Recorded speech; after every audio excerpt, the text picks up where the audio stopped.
Ова утро ве поздравуваме од солена соба Солеја, каде што навистина можете да забележите дека атмосферата е препријатна, релаксирачка и има многу здравствени бенефиции. А за тоа што представува солената соба, како може да ја искористите вие, но и кои се секако сите придобивки од солената соба, ова утро ќе да знаеме. Марија, ќе ти посакам добро и убаво утро, навистина мора да пофалам, да ве пофалам како изгледа сето ова и колку е пријатна целата атмосфера токму овде во солената соба Солеја. Да ги запознаеме малку гледачите што представува солената соба. Гледаме дека тука се е од сол, нема ништо друго, освен овие лези бекс на кои што седиме, се друго е од сол. Добро утро на сите. Ви благодарам многу. Значи, солената соба првенствено представува соба каде што се спроведува халотерапија. Халотерапијата представува вдишување на сува аеросол и таа аеросол всушност се толку ситни честички кои што влегуваат во респираторниот систем и ни ги отвараат белите дробови и прават да дишеме подобро, истовремено го поттурнуваат нашиот имун систем за подобро да работи и полесно да се справува со вируси, бактерии, како и од ефектите од загадувањето. Солената соба не е нешто ново во светот, меѓутоа ние веќе една година како што функционираме, сега во октомври имавме прв роден ден и баш ми е драго што над 80% од странките кои што доаѓаат тука сами со своите дечиња се оние кои што почнале уште од прошлата година и се задоволни од ефектите кои што ги дава солената соба. Солената соба првенствено, значи како што напоменав, многу помага за подобрување на целокупниот имунитет. Всушност кога родителите ќе прашаат или мислам без оглед и постари лица и млади да се, како тоа ќе делува на мене или на дечињата, тоа е исто како кога одите на море и си дишете, меѓутоа тука е малце поконцентрирано.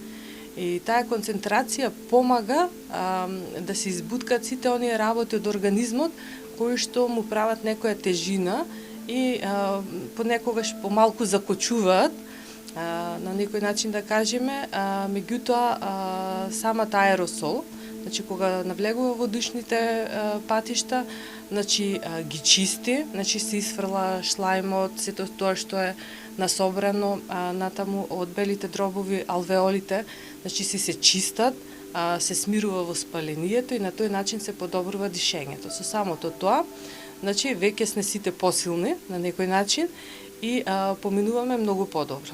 Тоа е исто како после море, неколку месеци сме добри.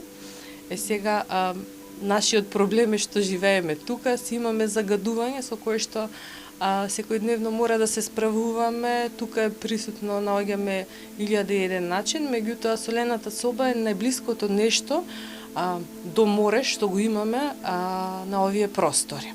Ги споминавте големиот број на придобивки кои што се од солената соба. Колку често треба да се практикува солената соба, односно да се посетува? Солената соба и секое доаѓање, макар и едно да е, си има голем бенефит. Фактички насоките за прочистување на организмот од загадувањето еднаш или еднаш на 2 недели да се доаѓа во солена соба. Меѓутоа кога се работи за подобрување на имунитет, тогаш самата терапија која што се договара со странките зависи од нивната индивидуална состојба. Ние како основен пакет имаме за подобрување на имунитет, тоа е 10 терапии. Обично тој пакет, првите 3 терапии треба да се поблиску, на 2 дена разлика најмногу. Тоа е заради тоа што најубаво да се исчисти респираторниот систем. А понатаму, останатите терапии, зависно од состојбата на странката која што го користи, се разделечуваат, дали ќе биде 2 пати неделно или еднаш неделно, значи се зависи од основниот имунитет, да речем, кога они ќе дојдат тука во солена соба. Да, дали се верувам дека се поставува прашањето тука, дали доколку веќе имаме некакво нарушување на здравјето, односно веќе сме со интензивна кашлица, дали тогаш можеме да ја посетиме солената соба? Солената соба се посетува, има неколку случаи уствари кога не треба да се посетува, Тоа е во момент кога имаме активна заразна болест.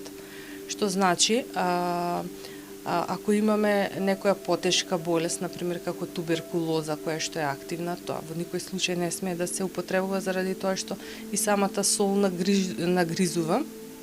Понатаму, кога странката има температура или детенцето има температура, се чека 3 дена после температура да помине, тоа е од две причини. Прво, што во тој момент на детето или на човекот кој што користи, му треба да биде да се одмара, му треба одмор, значи организмот си бара да се бори во таква посмирена атмосфера, и друга, во тие моменти они се највирални.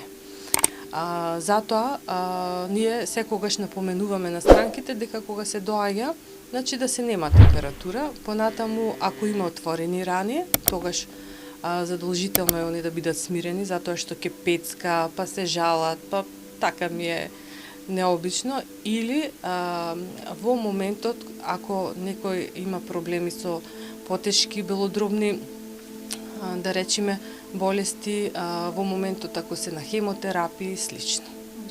За која возраст е наменета? Ве споменавте дека може да доаѓаат и деца, и родители, и повозрастна категорија на луѓе. Има ли некоја ограничување, дали можева и бебиња може да ја посетуваат солената соба?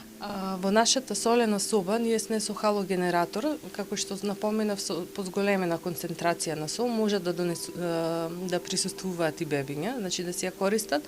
Меѓутоа мора да се сонаполнети 2 месеци. Значи оној дел ние што викаме 40 дена да си помине, и понатаму, значи таа концентрација соодветно, значи си се подесува, затоа што они се помалечки, имаат мали бели дробови, а горна граница нема. Значи секој еден кој што сака да проба, да ги почувствува, да кажам, бенефитите на солената соба, може да си дојде. Ви благодарам, Марија, на одвоеното време. Ви благодарам и на вас.